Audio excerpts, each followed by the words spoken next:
and then add on and sprinkle it with the fact that we had no witnesses per se at the beginning.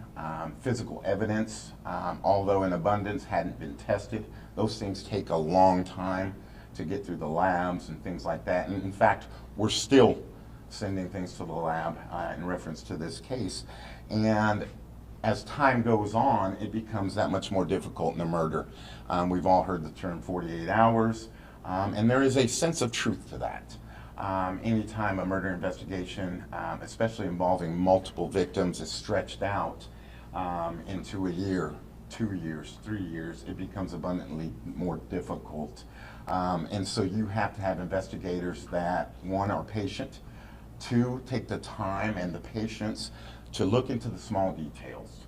And then when evidence and facts present themselves, be prepared to act on that appropriately and in a very detailed and methodical fashion. Because what we do know is that at some point in time, that particular piece of evidence may play a big part later on in this case.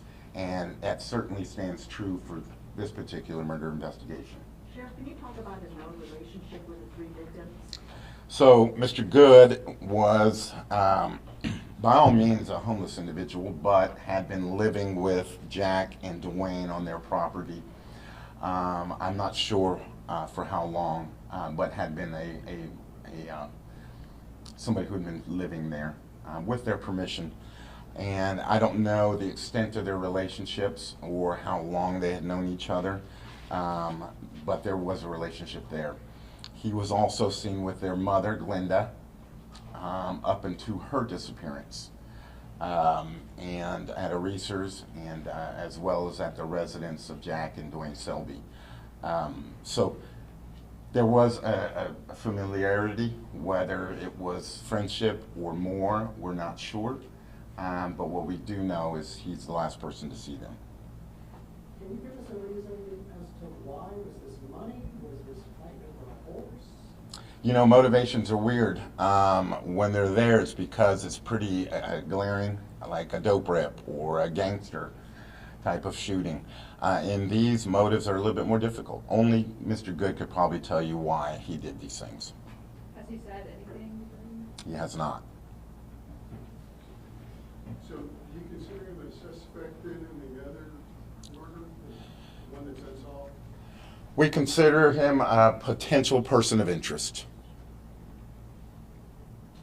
But I would remind everybody before we go any step further that he does have a presumption of innocence. He does have his day in court and he does have his rights just like everybody else. In court documents in his murder trial, there was mention of him fantasizing about sharp objects.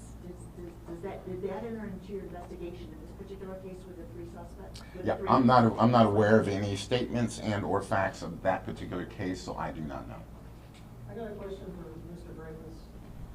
Did he say anything in court like, what was court like yesterday? Are you planning on that, going that way, or were you working on a deal with him, or how did he just stand up and say I did? The state of Oklahoma was